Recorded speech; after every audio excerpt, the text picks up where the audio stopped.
Now I see a man sitting there selling vegetables who is shining. He just looks at me, our eyes lock up with each other, then he bursts out laughing and I also laugh. Then he's telling me his story. This is one thing that human beings have not come to terms with. If you become conscious of this, all the tremendous possibilities of being alive will become yours.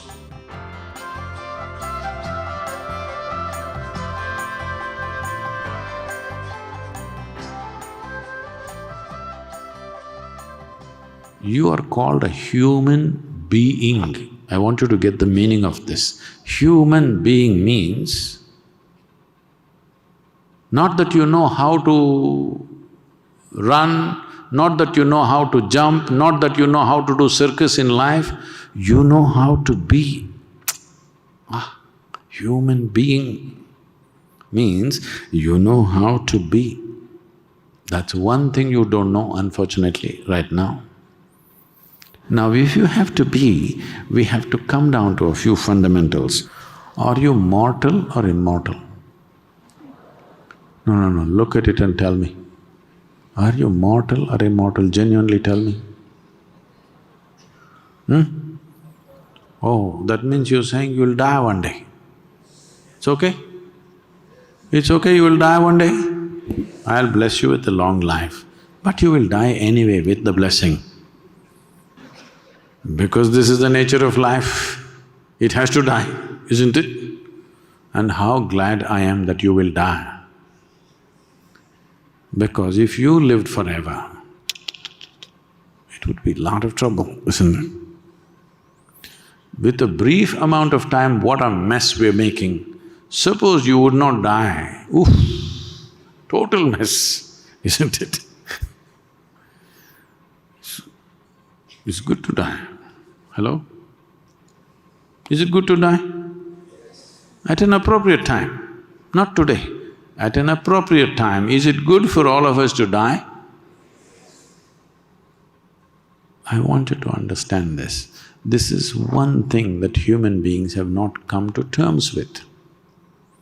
If they just learn to handle their mortality gracefully, life opens up in tremendous ways.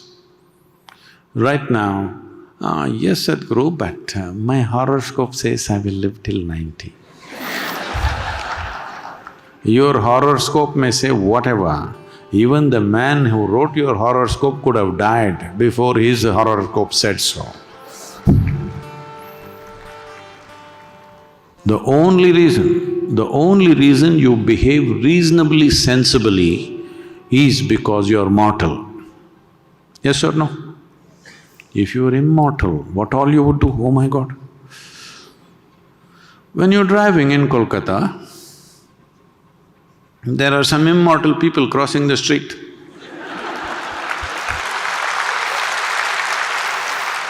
You've seen them, right?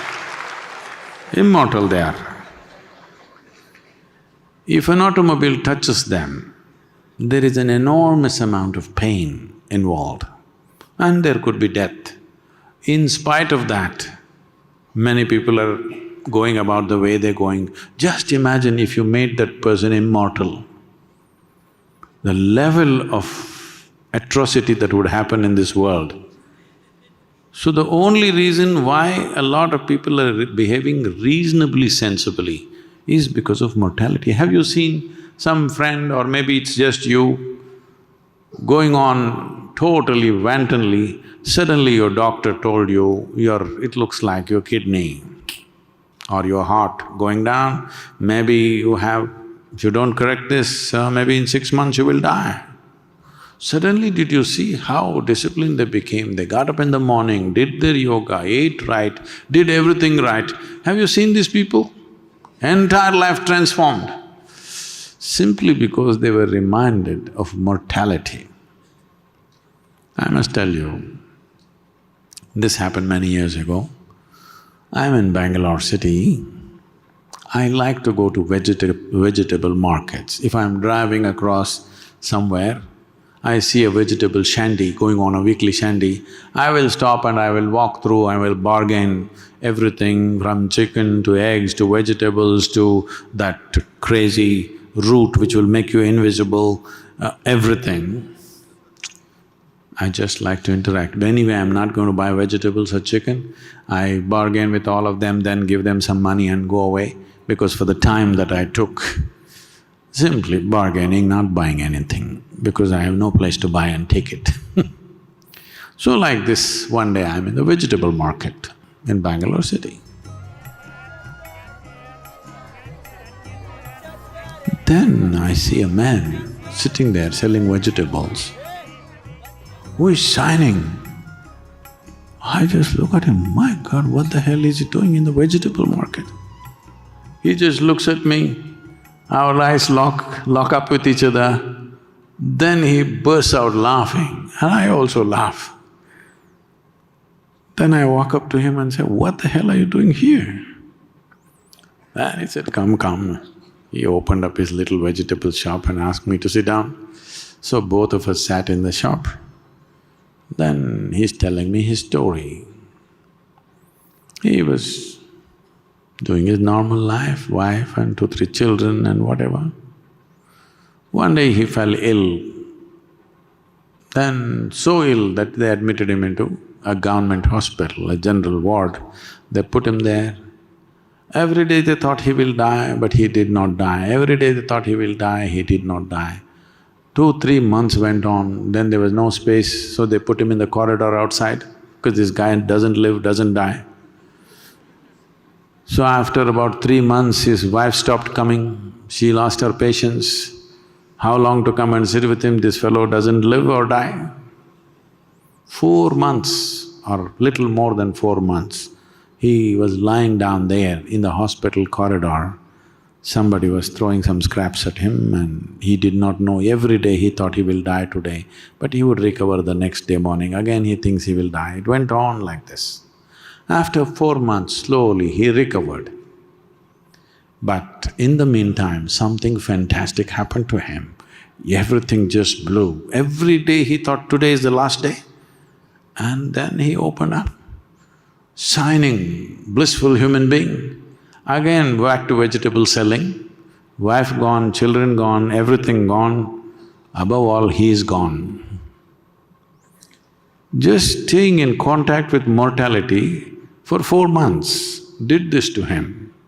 This is important. You must stay in touch with the mortal nature of who you are. This looks like a bizarre thing, oh, why is he talking about death, we want to live. What you don't understand is, I can say right now that you're living, or I can also say you're dying. You're actually dying. One day the process will be complete. Yes or no? Hello? They're just 2 words for the same thing, isn't it? Right now we're dying slowly. One day it'll be complete. Today it's on. Is it on or no? Today the death is on or no? It is on. So what you call as life and what you call as death are not 2 separate things. It is one thing happening. If you become conscious of this, all the tremendous possibilities of being alive will become yours.